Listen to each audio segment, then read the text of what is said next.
மற்றும் ஒரு அண்மை செய்தி. தமிழ்நாடு சட்டமன்ற தேர்தலில் முதல் முறையாக போட்டியிட்ட ஆட்சியை பிடித்த தாவேக தேசிய கட்சியாக உருவெடுப்பதாக தற்பொழுது தகவல் வெளியாகியிருக்கிறது. அண்மை செய்தியாக நாம் பார்த்துக் கொண்டிருக்கிறோம். தமிழக வெற்றி கழகத்தை தேசிய கட்சியாக மாற்றும் பணிகள் தற்பொழுது தொடங்கியிருப்பதாகவும் தகவல் வெளியாகியிருக்கிறது. இது குறித்த கூடுதல் விவரங்களை செய்தியாளர் நந்தினி வழங்க நாம் கேட்கலாம். வணக்கம் நந்தினி, தொடர்பான கூடுதல் விவரங்கள்.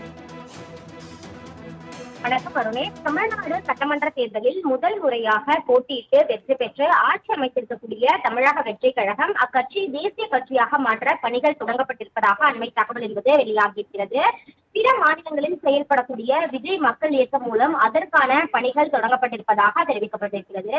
முதற்கட்டமாக கேரளாவில் அந்த பணிகள் என்பது தொடங்கப்பட்டிருக்கிறது. அதன் தொடர்ச்சியாக மற்ற மாநிலங்களிலும் இந்த பணிகளை தொடங்க தமிழக வெற்றி கழகம் சார்பில் அறிவுறுத்தல் என்பது விடுக்கப்பட்டிருக்கிறது.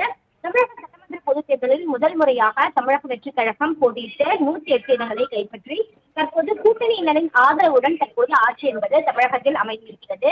இந்த நிலையில்தான் அந்த கட்சியை தேசிய கட்சியாக மாற்ற வேண்டும் என பல்வேறு கட்ட ஆலோசனைகள் மேற்கொள்ளப்பட்டு அதற்கான பணிகள் தொடங்கப்பட்டிருப்பதாக தெரிவிக்கப்பட்டிருக்கிறது. விஜய் மக்கள் இயக்கம் மூலம் அதற்கான பணிகள் தற்போது மேற்கொள்ளப்பட்டிருப்பதாகவும் அதற்கான பணிகள் என்பது தொடர்ச்சியாக மேற்கொள்ள அறிவுறுத்தல் என்பது வழங்கப்பட்டிருப்பதாகவும் தகவல் என்பது வெளியாகியுள்ளது. நந்தினி, இப்ப தமிழகத்தை பொறுத்த வரைக்கும் இந்த கட்சி தமிழக வெற்றி கழகம் அப்படின்னு அழைக்கப்படுது. இப்ப பிற மாநிலங்களில் தொடங்கப்படும் அப்படின்னும் போது இது தேசிய கட்சியா உருவெடுக்கும் போது கட்சியுடைய பெயர்ல ஏதேனும் மாற்றங்கள் இருக்கிறது வாய்ப்பு இருக்குமா? தற்போதைய நிலவரத்தை பொறுத்தவரையில் அந்த கட்சி தேசிய கட்சியாக மாற்றுவதற்கான பணிகளை தொடங்கவே தற்போது அறிவுறுத்தல் என்பது விடுக்கப்பட்டிருக்கிறது.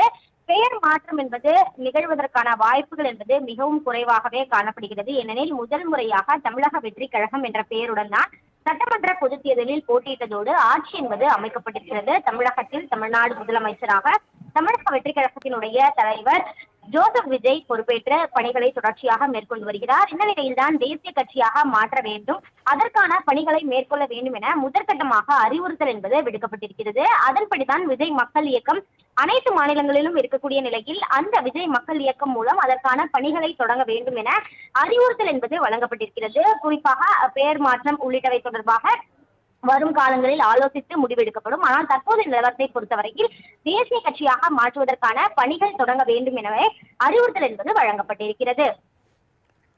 கூடுதல் விவரங்களுக்கு நன்றி நந்தினி.